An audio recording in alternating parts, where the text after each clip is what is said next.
Welcome to the Soulful Insights podcast, where we empower women to reclaim their truth, heal emotional wounds, and step into their spiritual sovereignty. I'm your host, Tandy, and today we're diving into one of the most powerful and life-changing connections you can cultivate, your relationship with your spirit guides. What if you were never truly alone? What if, since the moment of your birth, a team of loving, wise, and supportive guides have been walking beside you, ready to help you align with your highest path? Today, we're going to explore what spirit guides really are, how to connect with them, and how they can help you navigate life's challenges and purpose with clarity and love. So let's start with what a spirit guide is and what it isn't. There's a lot of confusion about spirit guides, and I hear a lot of people talking about them and mentioning deceased loved ones or parts of your higher self, different things like that. So let's talk about what a spirit guide actually is. There is a difference between spirit guides and guardian angels as well. There's a difference between spirit guides and deceased loved ones. I also want to talk about how to properly protect yourself before trying to connect with the spirit realm. This is also really important, and it's a step that a lot of people miss, and then they may have negative experiences. Some people I know have talked about negative experiences, and they think, oh, this is a dangerous thing, especially people coming from religious backgrounds. Often think that you are dealing with evil entities, which is not true, but you do have to protect your energy before doing it. And we're going to talk about techniques to do that, so you'll know exactly how to do it by the end of this podcast. I also want to give you a guided technique that I used and that I recommend to a lot of my clients if that's something that they want to work with, to meet your spirit guides through meditation. And I think having this technique is something that a lot of people are missing in how to know their spirit guides, how to get to know them. Because there is quite a divide between the spirit realm and the physical realm in a lot of ways. And energetically, there just is a big divide. And then we'll talk about how to communicate with your guides and recognize their messages in your daily life. So, to begin, what is a spirit guide? A spirit guide is not a deceased loved one. That is actually a very, very common misunderstanding, because let me explain to you why this doesn't work. It doesn't mean that deceased loved ones cannot help you or guide you or be with you, but they are not your spirit guides. And while your ancestors and loved ones can watch over you and may send you signs or help you in some way, they are not designated as your spirit guide. And the reason is that a spirit guide is with you from birth. So it is not someone who has been alive during your lifetime. And I think as you start to reflect on that, you'll recognize why that is and why it doesn't work. You know, if it were, for example, my grandmother lived until I was in my 30s, and then she passed away. So if she was a spirit guide, she wouldn't have been with me through some of the most traumatic, difficult parts of my life. Now, that doesn't mean that she couldn't provide support or that she wouldn't want to have contact with me. Sorry, I bumped my cup. That she wouldn't want to have contact with me or anything like that, but she just wouldn't be a spirit guide. So hopefully that helps you understand why it is not deceased loved ones. A spirit guide is a soul who has agreed to walk with you through life, offering insight, nudges, and guidance. Now, there are various ideas of how your relationship with this spirit guide may have formed prior to you being here on earth at this time. There's a lot of different ideas about that, and it doesn't really matter. It is someone who exists in unconditional love and has your best interest at heart. They have been with you since birth. Spirit guides are not just random energies. They are specifically chosen for you before you ever came here. And the other important aspect here that I think kind of helps you understand, they have unique experiences, skills, or wisdom that align with your soul's journey. So I want to give you an example of this. Let's say that your soul's journey includes using your voice through singing, public speaking, or teaching. One of your guides may be a soul who mastered this skill during their lifetime and can assist you in developing this and guide you along the right path to doing this. They will give you little inspirations, little nudges towards what you need to do to hone this skill for the reason that you were supposed to use it. Or another example, and that's a positive one, but another example is if you experience a major life tragedy, if that's part of your soul's journey. So maybe the loss of a child, a spouse, or some sort of health crisis, you may have a guide who lived through that experience before. Obviously, it's not identical, but they've lived through that circumstance. They lost a child. They lost a spouse around that time of life. They experienced a similar circumstance, and they can help you navigate the healing process. They know what it feels like. They've been through it. So hopefully that helps you understand who these beings are. Each person has multiple spirit guides. They have different energies, different purposes for you, but they are with you.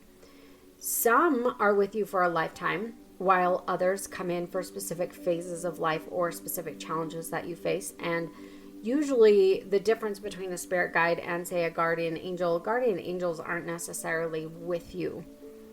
A lot of times they can be worked with. They usually come in specific situations. So you can call on different guides for different areas of your life: creativity, healing, relationships, spiritual growth, all of that. And you can work with your spirit guides. A lot of people, you can work with them more deeply. It doesn't mean that if someone's not aware of them, that they won't receive nudges, because they will. You will receive little nudges, little inspirations, little things in your life where they will guide you. And we can ignore that. They will never take away free will. That's another aspect. So if people are not interested in that, they may find that they are off their soul's path. It may be a little bit rockier of a road. It may not. It just depends. But you can deeply work with them if you're interested in it. So what is a guardian angel and how do they differ from spirit guides? So I talked a little bit about this, but guardian angels are not spirit guides. They are divine protectors. But they are a different class of being, okay? Unlike spirit guides, angels have never incarnated as humans. They are a different class of being. And I know in the high demand religion that I came from, they believe that deceased people are angels. And I know a lot of religious people believe that deceased people are angels. They are not. Angels are different classes of being, and there are different classes of angels as well. They're not all the same. They are pure divine energy existing beyond the earthly realm and respond when called upon. Or they may have, some people will say that they were rescued by an angel in a near-death situation, and they may intervene in some of those things for certain reasons. Angels offer powerful guidance and intervention when needed, while your spirit guides they're just a daily kind of support interaction. And realize these are interdimensional beings. They don't exist in the time-space constraints that we do in the earthly realm. So it's kind of difficult to be like, well, are they just like following me around? It's an interesting thing to kind of try to wrap your mind around, I know. Angels, though, step in during the major life transitions, emergencies, sometimes spiritual awakenings. things like that. But they are, I want to emphasize, they are different class of beings. They are not the same as individuals that have incarnated on this earth. Most people will have at least one kind of guardian angel, but those who have particularly challenging soul missions may have more. And in general, you have to invite them in if you're feeling a need to work with them. Unlike spirit guides, angels do not, well, none of the beings interfere with free will. Let's put it that way. But they don't really interfere, I would say, with your daily life or daily decisions or that type of thing. They're not the ones that are helping you develop talents or gifts, or often they're not even really the ones that are helping you through some of the tragic issues within your life. Those are generally your spirit guides, unless it is something very profound. So when working with angels, you're going to expect a really powerful, overwhelming energy shift. They are deeply loving, protective, and awe-inspiring. They're very, very, very powerful when you can feel their energy. So you definitely can call upon them, but it's just a different class of being. It's a different situation, and they work with you in different ways. So hopefully that helps you understand the difference between a deceased loved one, a spirit guide, and a guardian angel. So when you decide that you want to work with your spirit guides more closely, the number one thing that I emphasize is spiritual protection before connecting with spirit guides. And the reason for this is you want to make sure that you are not allowing any negative energy or negative entity or anything like that in your space at that time.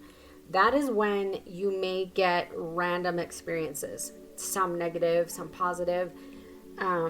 You don't want to allow negative energy in your energetic field when you are trying to work with spirit guides. So it's very important. So just as you would not invite a stranger into your home without discernment, you shouldn't connect with the spirit realm without boundaries. Setting protection ensures that only beings of divine love and light can interact with you, because they do have to respect your autonomy. They do have to respect you when you declare clear boundaries.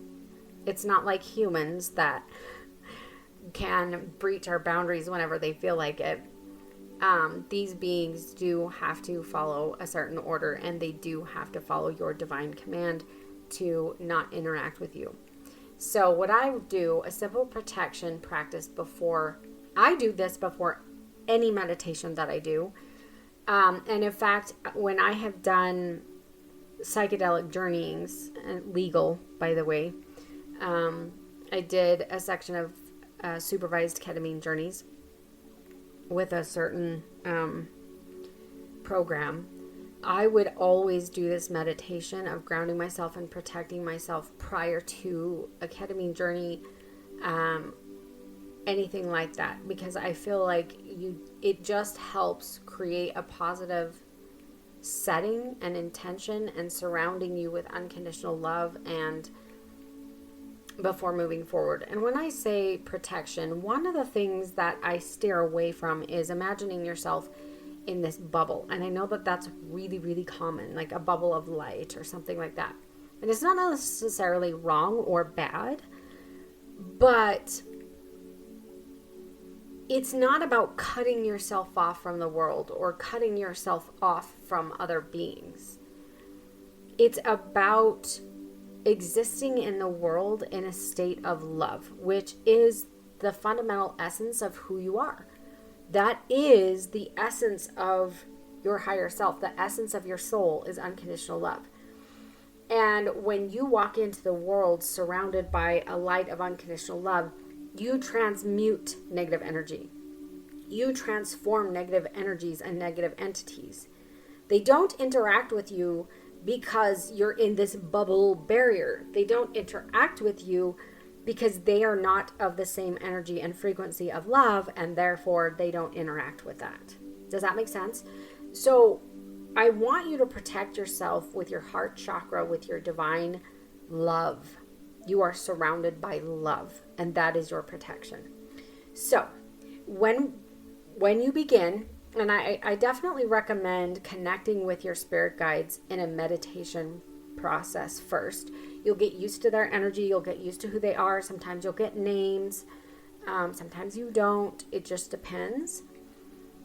But learning their energies and learning them and inviting them in is kind of the beginning process of a real deep work with spirit guides, which can be so profound and so amazing when it's done in a very intentional way. So before your meditation, you want to ground yourself. So what I do, I love to have meditation music on. I work to it. It is on throughout kind of most of my life. And so I use music for meditation. Some people don't. It just depends on your individual preferences. So start with grounding yourself. Imagine roots growing from your feet, your tailbone, whatever it is that is connected to a chair or a bed. Whatever resonates with you is perfectly fine. Imagine those roots growing down from your feet or your tailbone into the earth. And they grow down through the earth. And I want you to imagine a crystalline core of the earth. This is where Mother Earth energy is stored. And you're going to anchor yourself. Wrap those roots around this loving Mother Earth energy, this crystalline core energy. And I want those roots to actually go into that energy. And those roots are then going to apply gentle suctioning all negative energy out of your field to be transmuted into the earth by Mother Earth.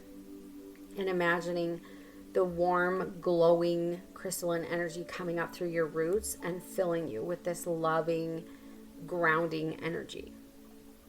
So now you are grounded to the earth. The grounding energy is different than the divine light energy. So now we're completely grounded and stable. And then connecting with divine light. And usually you'll imagine your open crown chakra. And you can visualize this light in any way that works for you. It can have glittery gold or be pure white or a shimmering white, whatever kind of comes to you is perfectly fine. And that divine light pours into your crown chakra and fills your body with love and protection. So both the Mother Earth and the divine light are swirling through your body and providing protection. And then you activate the heart's energy. So your heart chakra is glowing green. It could glow pink. Either one of those are colors of the heart chakra. Sometimes mine looks like a flower. It has an outer green and an inner pink. However that shows up for you is great. The heart chakra color is generally pink or green. And this energy expands out and surrounds you with unconditional love. This is your protection. So I don't usually do a bubble or anything that cuts me off. It's basically unconditional love surrounding you. If any negative energy touches it, it is instantly transmuted. And that's how you see that. You show up in the world in unconditional love, and anything that interacts with you can only be within that frequency or change itself to that frequency in order to interact with you. And that's the intention that you are setting in your mind. So remember, set that clear intention. So we did grounding, connecting, activating the heart, and then we're going to set our intention. So you're saying in your mind that you, in any way that works for you, that you only work with beings who operate from source energy and unconditional love. Any negative entities or energies must leave now. Any way that you want to say that is totally fine, but it is essentially the intention is that you are only working with beings that have your highest good at heart, that are working with love, whatever that is, and dismiss any negative energy or entities. So commanding those lower energies to leave. You may also say, I release and clear any attachments, entities, or energies that are not in alignment with my highest good. You can also say something like that. And then you're ready to call in your spirit guides. So this is something, like I said, doing this before meditation or any other deep work that you do is really, really important to get you in a really good space to work with spirit guides, to work with your subconscious mind, to work in meditation or whatever it is that you're doing. So now you're ready to begin working with your spirit guides. You want to be in a very receptive, open-minded space when you're doing this. You can sit if you have a comfortable chair or couch where you can be alone and it can be quiet. You can also lay down on your bed or a couch in an office, anything like that. Close your eyes and just breathe. And what I want you to do is just let go of control. You don't need to control your breath. You don't need to control your thoughts. Just let it all come and go. The thoughts will come, let them go. Just let them float through like clouds. You can play music if that helps you relax, or not, however you want to do that. And then you can say in your mind or say out loud if you're alone in the house, however you want to do it, that you're inviting your spirit guides that walk in love for you and truth to step forward and make themselves known. And you may feel different things. Different people feel different things, but you may feel a presence there with you. You may feel surrounded by a loving presence. I actually felt a circle around me is how they showed up the first time I did this. It was a very, very loving energy, and I felt many of them. And one of the important things is to feel their energy one by one so you get to know them. You will feel sometimes a more feminine energy or a masculine energy. Sometimes they'll feel more soft and loving, and sometimes the energy will be strong. Sometimes they can be, I even had one of mine that seemed to be, it was loving, but it was definitely like, he was no nonsense. Like, he was like, he was just one that's like, we get things done. Like, and I need that because I'm so free-spirited and scatterbrained that I'm like, oh, okay, that makes a lot of sense. So you'll feel the energies, different energies, very interesting. So ask them to step forward one at a time so that you can feel their presence and get to know them. And just, they can do that in any order that, they feel like doing. But as you ask, okay, can the first spirit guide step forward? And ask them to come into your energy field and come near you. Now, you could notice any number of things here. You may notice physical sensations. You may notice warmth. You may feel tingling sensations. You may feel pressure. I have felt a hand on my arm at one point. I felt very, very strong vibrations on my back. That was actually a guardian angel. So you could feel vibrations in your body. You could feel pressure, hands on your head, hands on your shoulders, or just pressure on your shoulders or your head. All kinds of physical sensations. Just notice them. Just allow it to be. You may also see colors. I even saw some like wispy, translucent kind of fabric waving in a wind. And I had a very strong, like, feminine presence. This seemed like a softer, sweeter, loving presence. You'll just see different things. Just let it be. You may feel different emotions. Some of the emotions are stronger. Some of them are more mild. You may have names that come through, thoughts that come through. You may even see kind of in your mind's eye what this being looks like. Just allow whatever comes through to come through. You have to be in a really open mind. Write down everything you experience and don't overthink it. You can write it down as it happens, or you can write it down afterwards. Either way is completely fine.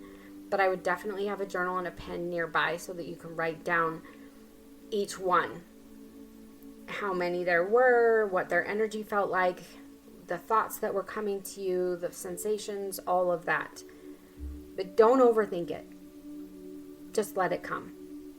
Because some of the things that come through might be a little bit outside of your belief system or outside of what you think is possible or whatever. Just let it be. and then repeat it. Okay? The next one. And just allow, and then eventually it will come to a point, let's say you have 5. And then when you ask for another, you don't feel anything. And then you say, you can ask, is that all? I have 5. And you'll get just a really calm assurance. And then you'll know that those are your spirit guides. That's your team. That is kind of like just a beginning practice of getting to know your spirit guides. And a lot of times you won't get names initially. Sometimes you never will. Sometimes you do. It's very different for different people.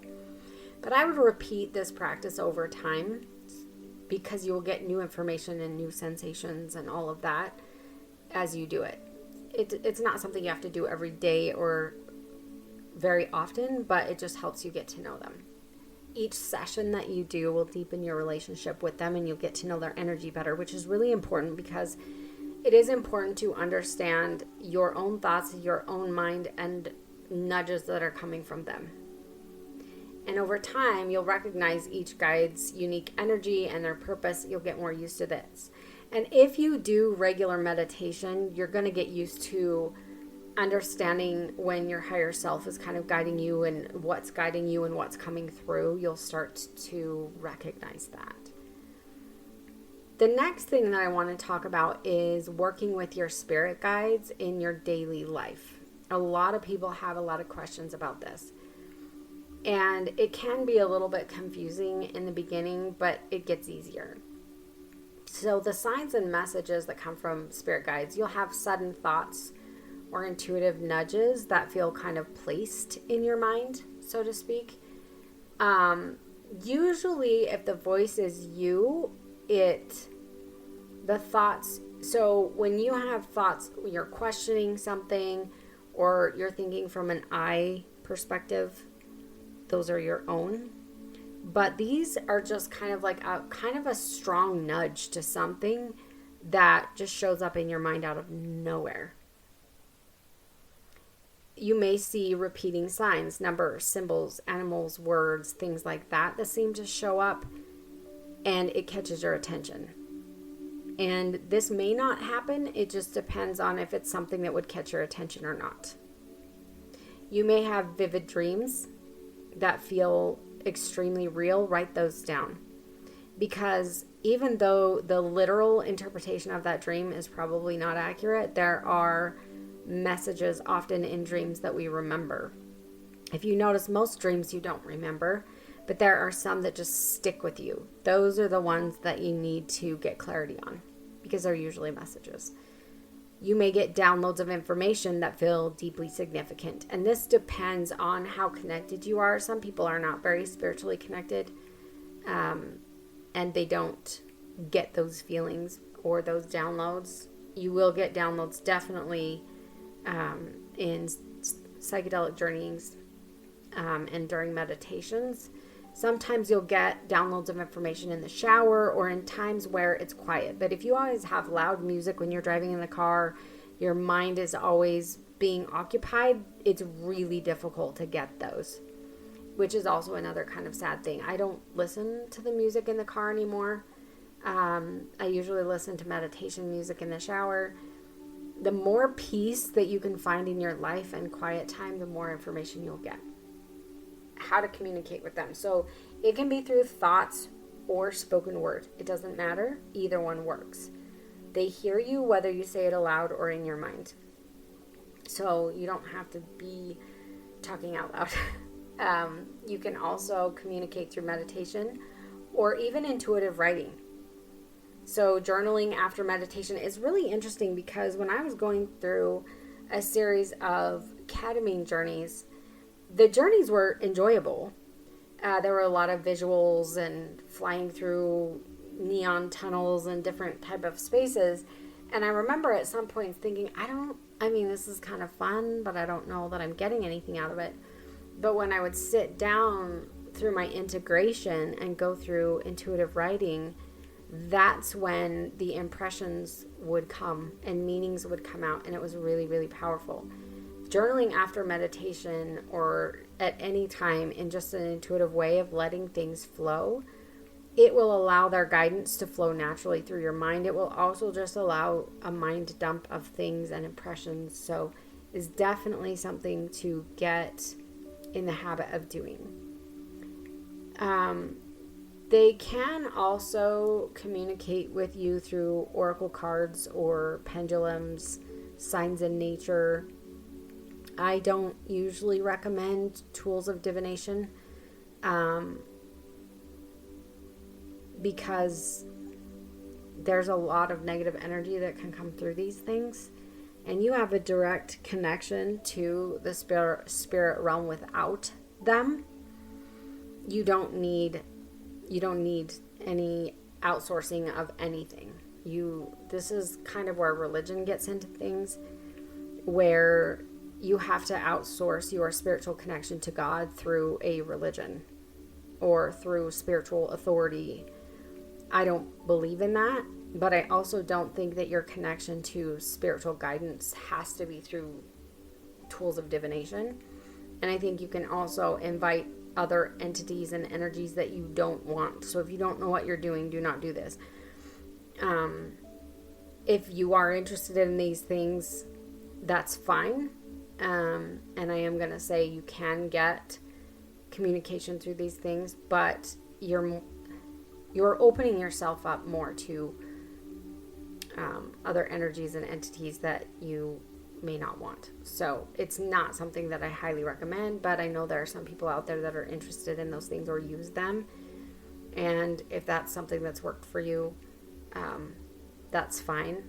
But if it's not something you've ever done, I wouldn't suggest starting it now. But I wanted to bring it up because I know there's a lot of information in the spirituality realm talking about oracle cards or pendulums or things like that. And a lot of people use them. But I just wanted to add a warning that if you do use those, be very, very careful and make sure you actually know what you're doing, because those are definitely not just for anybody. So moving on. So another way that you can kind of work with spirit guides is if you're really struggling on making a decision or something going on in your life, you can just call on them. I'm calling my spirit guides. I really need clarity on this decision. Can you help me see a sign or an impression or something to help guide me in this decision? Pay attention to what follows. Subtle nudges, sudden knowing, external confirmations will usually happen. And you can always ask for that clarity at any time. So hopefully this has been informative for you in working with spirit guides. You're never alone. Your spirit guides are always walking beside you from birth to help you navigate your soul's journey and help you stay on your soul's path. That doesn't mean we always do. If you've ever listened to near-death experiences, a lot of times people will say, I was so far off my soul's purpose that this near-death experience was a way to reset me. A lot of it, we have free will. And so it is important to really even just connect with your own inner knowing so that you are being guided through this journey on earth. Guardian angels, as I said earlier, differ from spirit guides, but can be called upon for powerful protection or divine intervention at times. And generally, if you're calling on them for intervention, it should be something that was inspired, because they don't intervene in most things. Spiritual protection is essential before opening up to the spiritual realm, and the best way to meet your spirit guides is through meditation, intention, and patience. Your guides communicate through signs, thoughts, dreams, synchronicities, impressions, downloads, all kinds of things. So just pay attention. So I'd like to encourage you to try some guided meditation techniques. You may find some on YouTube or other places of connecting with spirit guides. Asking them for impressions, help, or signs. Follow Soulful Insights for more deep dives into spiritual connection, healing, and self-sovereignty. And one final thought, Your spirit guides are always with you, patiently waiting for you to listen, trust, and say yes to their divine guidance.